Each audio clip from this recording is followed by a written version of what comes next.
Hello friends, in this introductory practical we will learn about the interface of the Cisco packet tracer. This entire bar or this area is called as network component box. It consists of two boxes.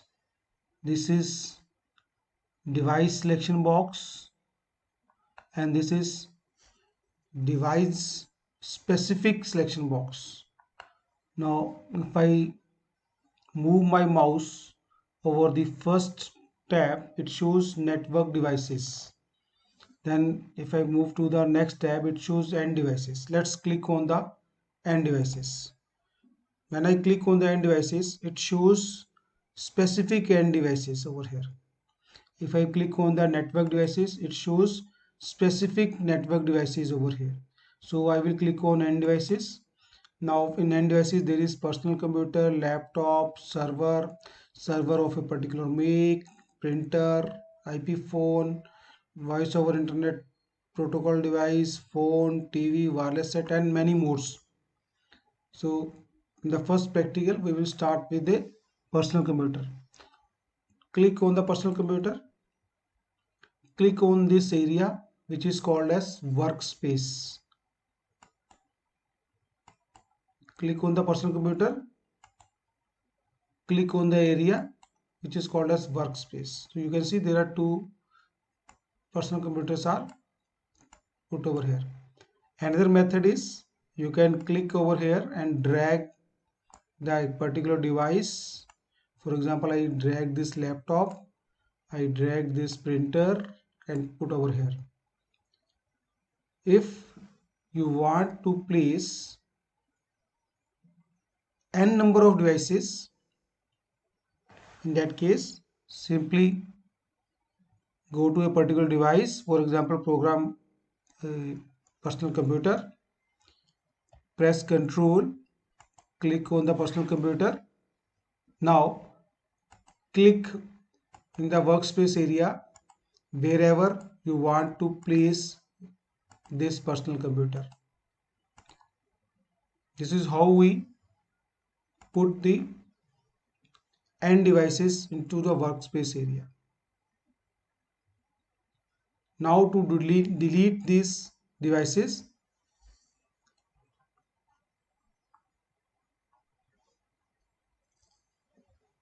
go to toolbar. So there are two toolbars. This is main toolbar and this is common toolbar. In common toolbar, go to the delete tool. This cross symbol is there. Click on the delete tool. Now if you can delete any individual component over here. For example, I put my mouse on the printer and click, it is deleted. Click over here, it is deleted. Click over here, it is deleted. Now I can delete multiple devices also. For that, what you have to do, you have to select a particular area. Now go to the common toolbar and there is a selection tool is there. Click on the selection tool and select a particular area and then click on the delete toolbar. It will, that components will be deleted. Similarly, we can select this particular area and I can delete it with the help of the delete key of the keyboard also. So all these are deleted. Now again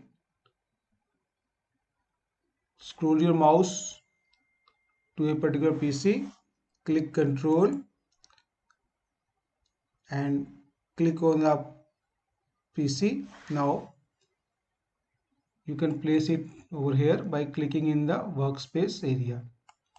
There are two PCs are there. Let us name them these PCs. Now to name the PCs, go to the common toolbar. There is a place note tool is there. Click on the place note tool. So I am putting over here PC0 and then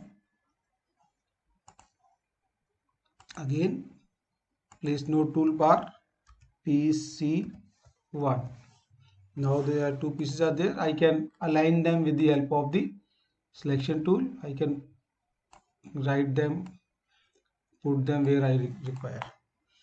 Now these two personal computers are placed on the workspace area. Now next we have to connect these two pieces. For that, again go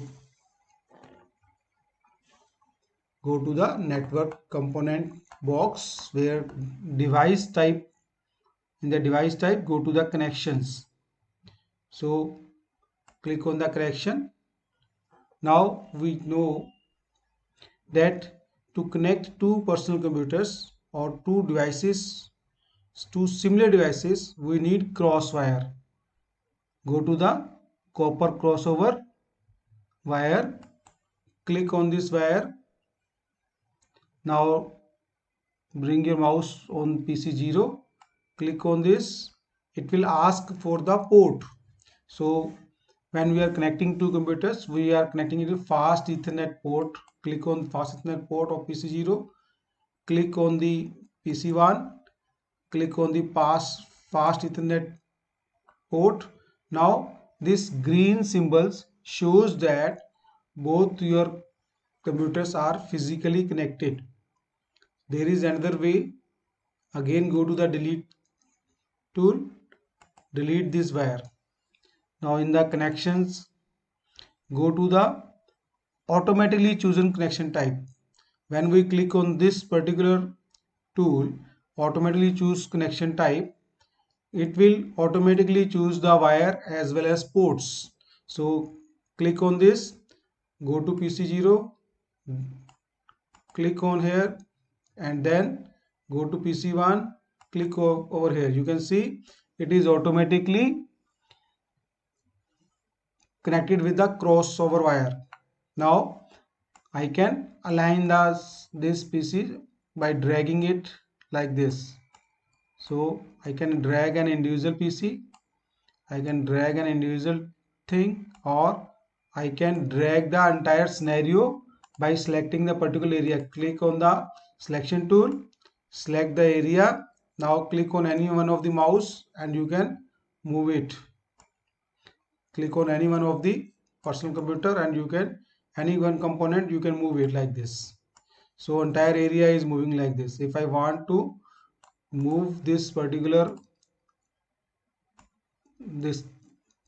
entire setup, in this case now this entire setup is moving. Wherever I can put this setup, let me put over here. Now our computers are physically, before communicating with each other, we need some address or IP address of the personal computers. Go to the personal computer 0, click on this, go to this pop-up window will be opened. Go to the desktop tab, click on the IP configuration. Now here put one IP address 192.168.10.2 and then click on the subnet mask. Subnet mask will automatically be coming over here. Then close this pop-up window. Go to PC1, click over here, desktop, IP configuration, then 192.168.10.3.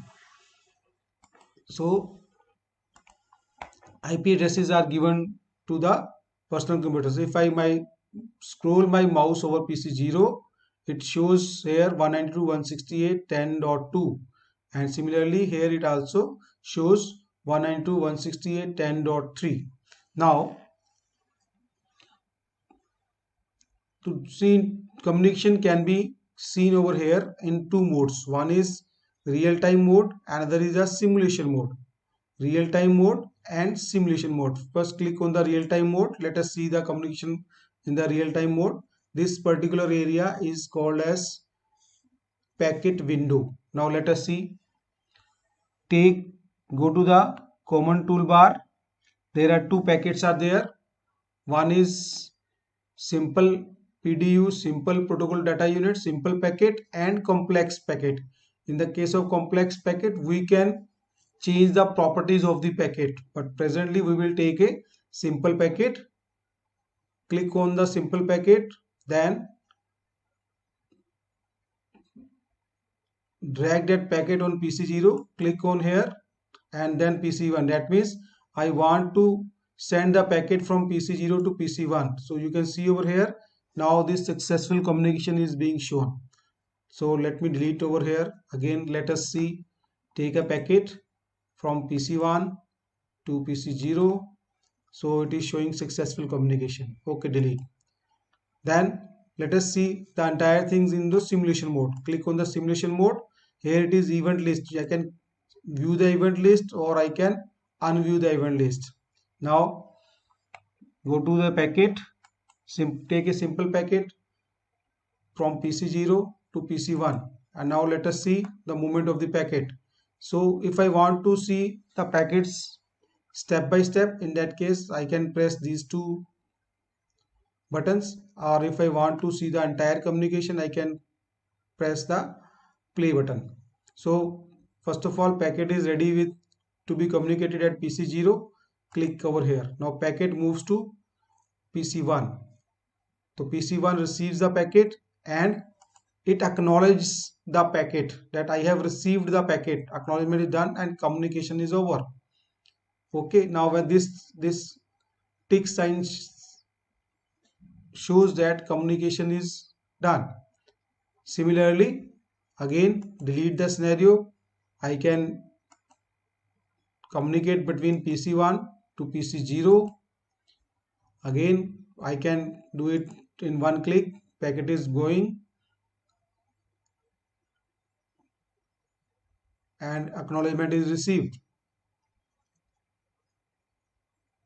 This is how we can see the communication in real-time scenario and simulation mode. Now there is another method of checking the communication, that is ping command or command line, with the help of the command line. So click on PC0, go to the command prompt. So I will be typing the command over here. Command is ping, again ping space 192.168.10.3 and press enter. So it is showing you the result.